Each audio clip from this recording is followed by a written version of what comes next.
সুপ্রিয় দর্শকবৃন্দ, আসসালামু আলাইকুম রহমতুল্লাহি ওয়া বারাকাতুহু। বাংলায় একটি কথা চালু আছে, সেটি হলো রাজনীতিতে শেষ কথা বলতে কিছু নেই। এটি আরেকবার প্রমাণ করলো জাতীয় পার্টি। জাতীয় পার্টি বলতে জাতীয় পার্টির নেতা মোস্তাফিজুর রহমান তিনি বলছেন যে আওয়ামী লীগের নেতাদের মনোনয়ন দিতে চায় জাতীয় পার্টি। তো বেশ কিছুদিন থেকেই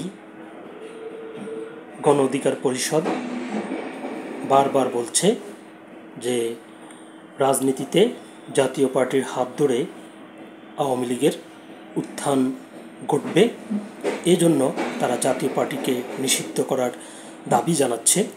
এবং এরই পরিপ্রেক্ষিতে 2 দফায় জাতীয় পার্টির কেন্দ্রীয় কার্যালয়ে হামলা, ভাঙচুর এবং অগ্নিসংযোগের মতো ঘটনাও ঘটেছে। তো আসলে মোস্তাফিজুর রহমান কি বলছেন যে আওয়ামী লীগের কাদেরকে তারা মনোনয়ন দিতে চায়, এ নিয়ে দৈনিক কালবেলাতে একটি প্রতিবেদন প্রকাশিত হয়েছে, যার শিরোনাম করা হয়েছে ক্লিন ইমেজ আওয়ামী লীগ নেতাদের মনোনয়ন দেবে জাতীয় পার্টি, বলছেন মোস্তাফিজুর রহমান। প্রতিবেদনটির বিস্তারিত বলা হয়েছে, আওয়ামী লীগের সমর্থক হলেও যারা ক্লিন ইমেজের এবং যাদের বিরুদ্ধে কোনো মামলা বা সহিংসতার অভিযোগ নেই, তারা জাতীয় পার্টিতে যোগ দিলে দলীয় মনোনয়ন পাবেন বলে জানিয়েছেন দলটির চেয়ারম্যান মোস্তাফিজুর রহমান মোস্তফা। শনিবার 6 সেপ্টেম্বর দুপুরে রংপুর নগরীর সেন্ট্রাল রোডে জাতীয় পার্টির দলীয় কার্যালয়ে এক কর্মী সমাবেশ শেষে সাংবাদিকদের এই কথা বলেন তিনি। মোস্তাফিজুর রহমান মোস্তফা বলেন, আওয়ামী লীগের সমর্থক, কিন্তু তার বিরুদ্ধে কোনো মামলা মোকদ্দমা নেই। সে যদি যোগ্য প্রার্থী আমরা মনে করি, আমরা দিব না কেন? অবশ্যই দেব। আমাদের ক্যান্ডিডেট ক্রাইসিসকে ওভারকাম করার জন্য আমরা অবশ্যই করব। তিনি বলেন, 300 আসনে আমরা প্রার্থী দেব। এখন জাতীয় পার্টির প্রার্থীর চাইতে যদি ভালো শক্তিশালী প্রার্থী পাওয়া যায়, তার যদি ক্লিন ইমেজ থাকে এবং তার বিরুদ্ধে যদি কোনো সহিংসতার আলামত না থাকে, তাহলে দেব না মনোনয়ন কেন? অবশ্যই দেব। ফরিদপুর, গোপালগঞ্জ, অন্যান্য জেলাগুলোতে আওয়ামী লীগের নিরঙ্কুশ সমর্থন রয়েছে। সেখানে যদি ক্লিন ইমেজের লোক জাতীয় পার্টিতে যোগদান করেন, তাহলে তাদেরকে আমরা মনোনয়ন দেব। তো এখানে যেটি উল্লেখ করার সেটি হচ্ছে যে আওয়ামী লীগের ক্লিন ইমেজের লোকদেরকে যে জাতীয় পার্টি মনোনয়ন দেবে, তাদেরকে অবশ্যই আগে জাতীয় পার্টিতে যোগদান করতে হবে।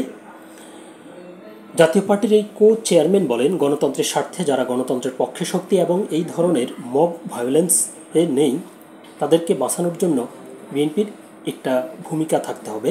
তা না হলে বিএনপি একা হয়ে যাবে। সামনে যদি নির্বাচনে জাতীয় পার্টি না থাকে, তাহলে ইসলামী ঐক্যজোট, জামায়াতে ইসলামী, চরমোনাই, এনসিপি, গণ অধিকার পরিষদ দলগুলো থাকতে চায়, আরেক দিকে থাকতে চায় বিএনপি। এখন তারা যদি বলে পিআর পদ্ধতি ছাড়া নির্বাচনে যাব না, তখন তারা যদি সরে দাঁড়ায়, তাহলে বিএনপি একা হবে। তাহলে একক নির্বাচন জাতীয় ও আন্তর্জাতিকভাবে গ্রহণযোগ্য হবে না।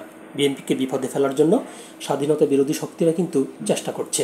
তিনি বলেন, তারা দেখছে বিএনপি তো এগিয়ে আছে, তারা রাষ্ট্র ক্ষমতায় যাবে। এখন বিএনপিকে আঘাত করতে গেলে পিআর পদ্ধতি বাস্তবায়ন ছাড়া নির্বাচনে যাবে না জামায়াতে ইসলামী।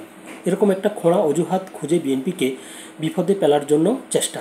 এজন্য সব দলের অংশগ্রহণ নিশ্চিত করতে বিএনপিকে জাতীয় পার্টির মহাসচিব এমন কথা বলতে পারেন বলে জানিয়েছেন তিনি। এ সময় জাতীয় পার্টির প্রেসিডিয়াম সদস্য এস.এম. ইয়াসির, মহানগর কমিটির সিনিয়র সহসভাপতি লোকমান হোসেন, সহসভাপতি জাহিদুল ইসলাম, জেলা কমিটির সদস্য সচিব হাজী আব্দুর রাজ্জাক, কেন্দ্রীয় সাংগঠনিক সম্পাদক হাসানুজ্জামান নাজিম সহ স্থানীয় নেতাকর্মীরা উপস্থিত ছিলেন।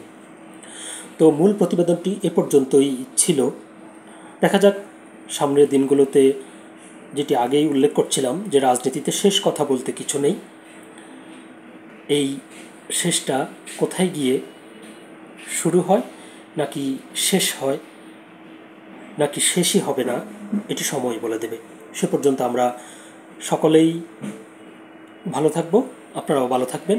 আর এই ইউটিউব চ্যানেলটি যাদের কাছে ভালো লাগে এবং প্রয়োজন মনে করেন, তারা সাবস্ক্রাইব করে রাখতে পারেন এবং আপনার মূল্যবান মতামত কমেন্ট বক্সে লিখতে পারেন।